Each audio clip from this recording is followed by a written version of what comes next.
feuds. The first one that comes to mind for me is the feud he had with AJ Styles going into WrestleMania 35. That match was that feud was fantastic.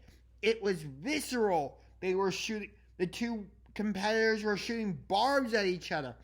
You felt the intensity. You felt the animosity. It felt genuine. The Edge against Randy Orton feud, I liked it, but it was a bit of a miss for me. Drew McIntyre, Randy Orton went a little too long, but the intensity was there, so it was good. But the most recent feud that I liked best involving Randy Orton has to be the one with AJ Styles leading to their match at WrestleMania 35. And that was my third favorite match of that card, of WrestleMania 35. My favorite match from that card was Daniel Bryan against Kofi Kingston for the WWE Championship.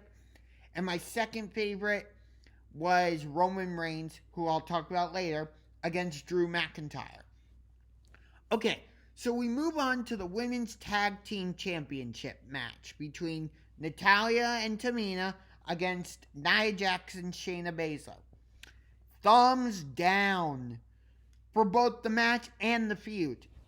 There wasn't even a feud. It was... The women's tag team division is a mess. And it's just so bad.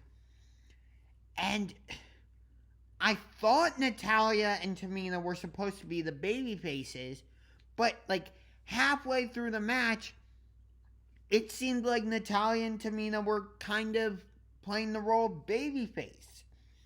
So I was just so confused about the dynamics, and Nia Jax and Shayna Bazer ended up winning, and no.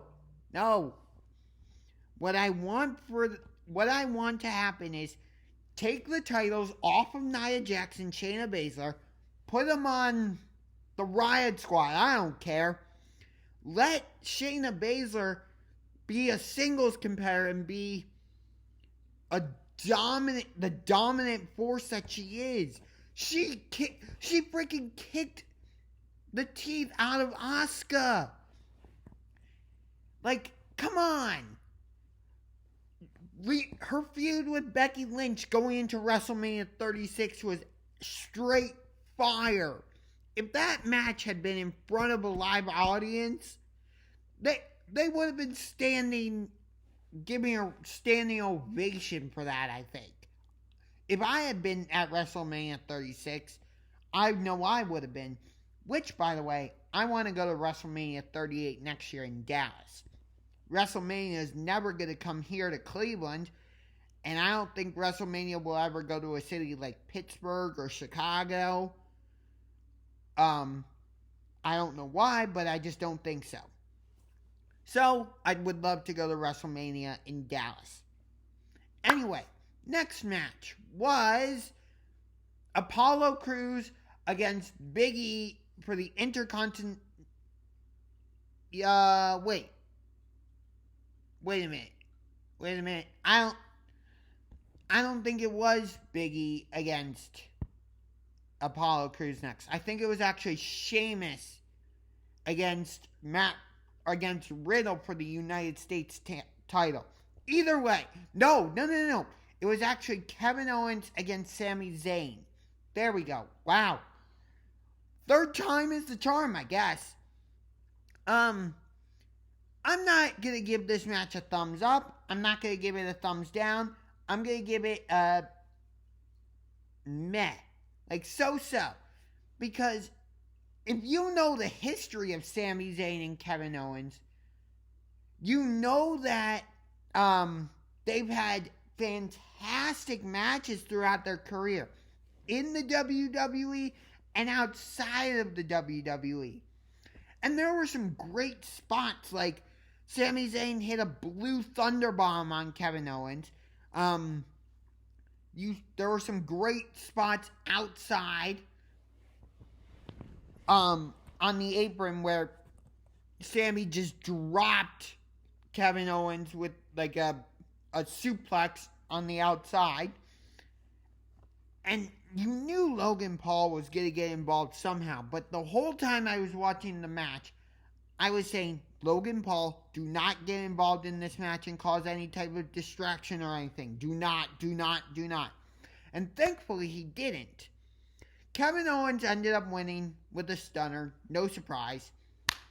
Logan Paul gets in the ring afterwards and Sami's like, dude, what are you doing? Like, Sami's still losing it. I don't get his character, really. And then Logan Paul goes over to celebrate with Kevin Owens. Sami Zayn loses it and is like, what are you doing? You were my guest. And Kevin Owens is like, dude, I don't trust you. Gives him a stunner. Next match was, I believe, was the Nigerian drum fight for the Intercontinental title. It was pretty much just a street fight. No holds barred. No disqualification. Whatever you want to call it. And the drums weren't even really used in the match. At all.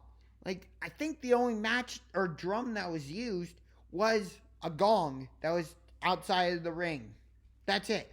Otherwise, it was steel steps, kendo sticks, and the way the match ended, Apollo Crews goes for a frog splash, Big E gets out of the way, and so Apollo goes through it, goes through the table, Big E hits the big ending, so it looks like he's about to retain. But Daba Kato, dressed in a military suit, comes in and just gives Big E the ultimate choke slam. But Michael Cole and Corey Graves are selling this like, who is this guy? Like, we have no idea. And I'm sitting there, laying in my bed, in my bedroom, watching WrestleMania going, are you serious? We're not stupid. We didn't forget that Raw Underground happened. Daba Kato was part of Raw Underground. Same with Omos. Omos was the freaking security guard for Raw Underground. So, I don't know. Does WWE think we're gonna just forget that? Like, I don't understand that. Anyway, so Apollo Crews wins, and that was the right call. Match itself, sure, I'll give it a thumbs up. I'm hoping that the reason that the WWE took the title off of Big E is because now he gets put in a feud with Roman Reigns, where ultimately he wins the Universal title. But I have a feeling that's not going to be the case. Which is sad, because Big E is on a tear right now, and I wholeheartedly believe he should become Universal title, or Universal Champion, and he should be the one to take the title off of Roman Reigns. Spoiler alert, Roman Reigns retained against Daniel Bryan and Edge, which, again, spoiler alert, I'm glad Edge did not win the title. I did not want him to, because I just don't like him. But, again, we'll get to that in a minute, or in a few minutes. So, the next match was Sheamus against Riddle. I don't know why WWE dropped the name Matt, because he used to be called Matt Riddle, but now he just goes by Riddle. And he flicks his shoes off when he gets in the ring, and these weird, like, digital birds come flying out of his shoes into the screen. I'm like, what? Why? This makes no sense. And one of the birds was dressed like a pirate. Okay? And this was a straight fire match. There were a couple slip-ups, like, I believe it was Sheamus went for a jackhammer, but he slipped, but he was able to maintain the position, and he was able to get it on the second try. Riddle had a couple good move spots throughout the match, but the ending, Riddle goes for like this flip type thing. You'll have to go back and watch it. It was incredible. Sheamus lands a massive bro kick mid-air and gets the 1-2-3 to become the U.S. champion. Big thumbs up on this match. I like that Sheamus is being rewarded for his recent work. And I hope that his first feud as U.S. champion is with Mustafa Ali, which, thank God, WWE dropped the whole retribution thing. It was a waste of time. They didn't do anything. They were never a threat for any of the titles or anything like that. No, it was a complete miss. Next match was Asuka against Rhea Ripley for the Raw Women's Championship. I guess Rhea Ripley was supposed to be the heel in this match, but I don't care. I wanted Rhea Ripley to win the title. And that's nothing against Asuka, but I don't know the last feud that Asuka had. I don't. Somebody tell me in the comment section. Who was the last person that Asuka feuded with for the title? Because I don't know. Somebody tell me. Who was the last person Asuka feuded with for the Raw Women's Championship? I really don't remember.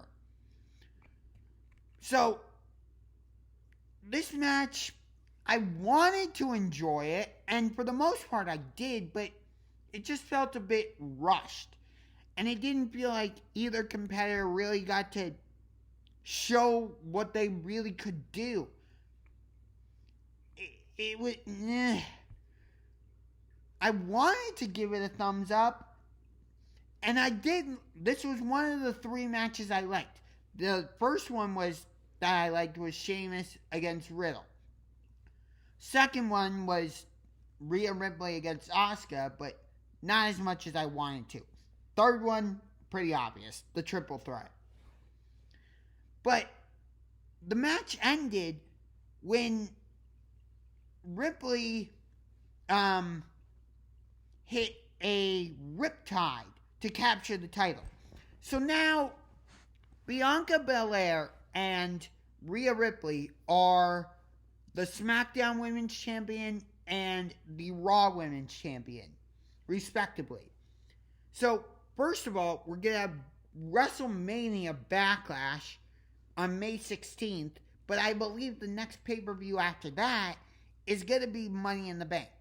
What I'm concerned about is whoever wins Money in the Bank for the women is most likely going to take the title off of Rhea Ripley or Bianca Belair. I don't want that. So what I would want to happen is whoever wins the Money in the Bank briefcase on the women's side to fail on their cash-in.